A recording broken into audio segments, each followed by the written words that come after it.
सुप्रभात विद्यार्थियों।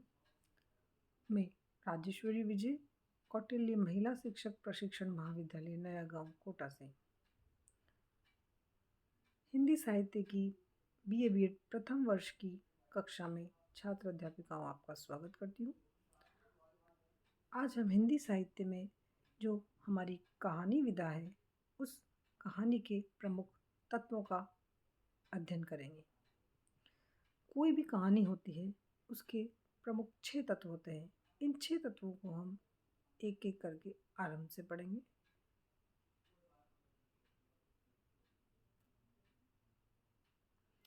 सबसे पहले हम पढ़ेंगे कथा वस्तु।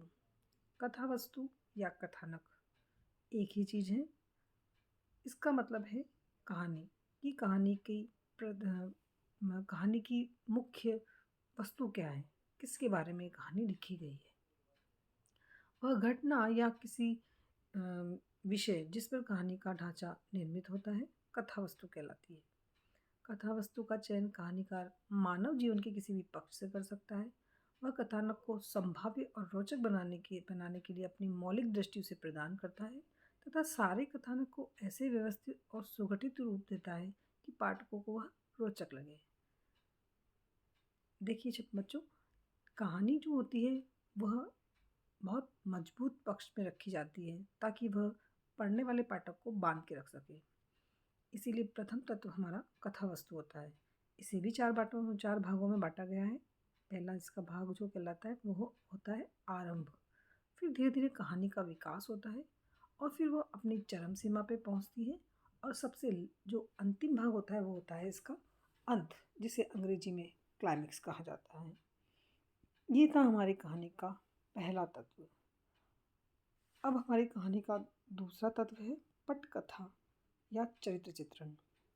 कोई भी कहानी होगी, उसके पात्र होंगे और वह पात्र वह उसके चरित्र होंगे और उन्हीं का चित्रण कहानी के अंदर किया जाता है।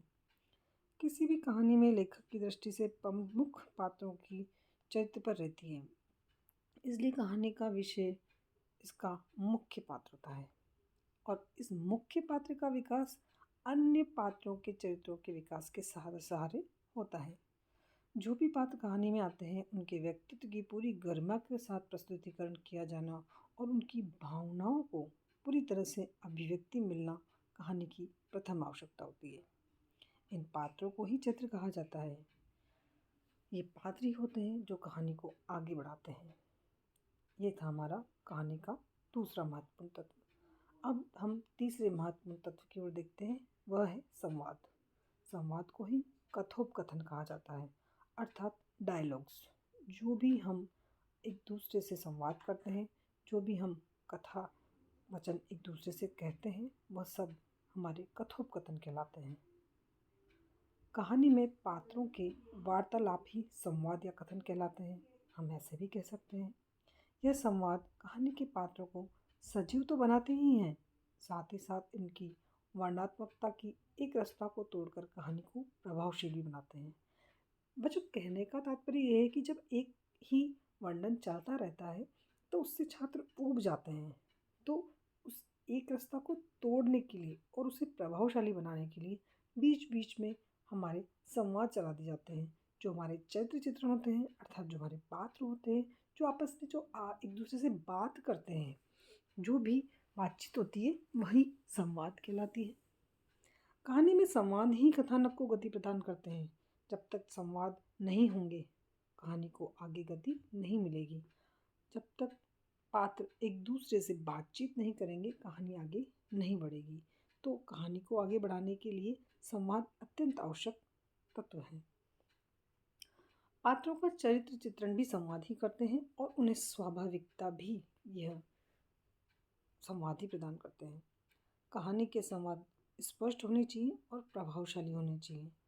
अगर कहानी के संवाद अच्छे होंगे तो कहानी बहुत ही प्रसिद्धि प्राप्त करेगी। बच्चों, आपने देखा होगा कोई भी फिल्म होती है तो वह प्रसिद्ध होती है उसके डायलॉग से, उसके संवादों से। अगर डायलॉग्स उसके फेमस हो जाते हैं तो पिक्चर भी अपने आप फेमस हो जाती है।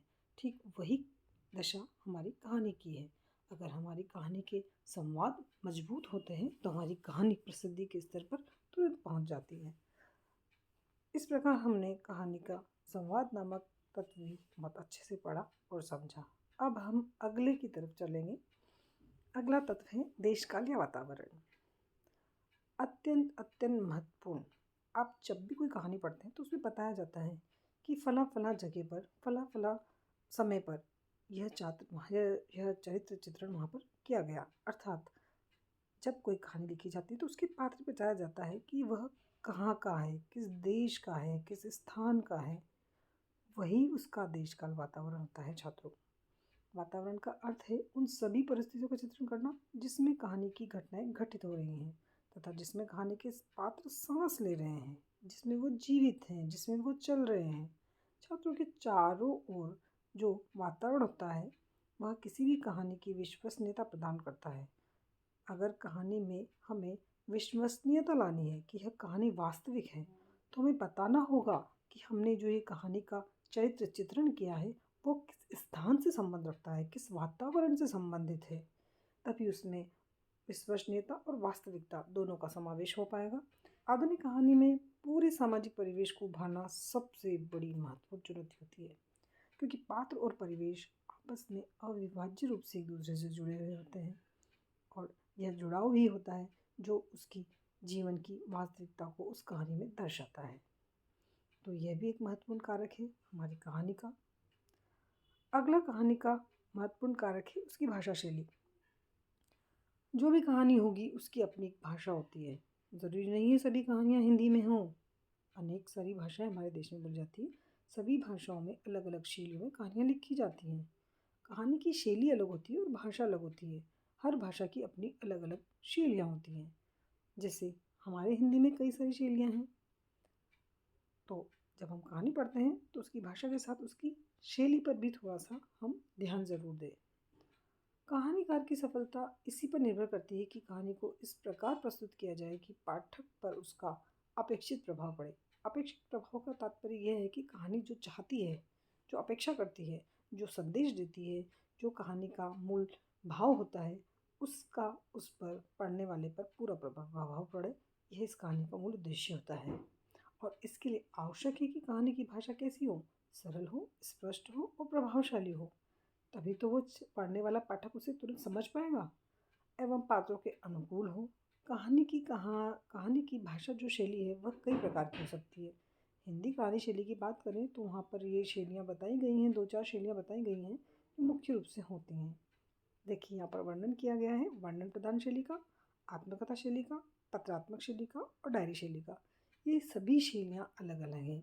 वर्णन प्रधान शैली जो होती है अधिकांशतः किसी विषय वस्तु का वर्णन करते हुए की गई होती है, जिसमें उसके बारे में जानकारी दी जाती है, पूरा उसका वर्णन किया जाता है। आत्मकथा शैली जो होती है वह स्वयं अपने बारे में अच्छा बुरा जो भी होता है सत्यता के साथ प्रकट करना होता है। पत्रात्मक शैली में किसी के द्वारा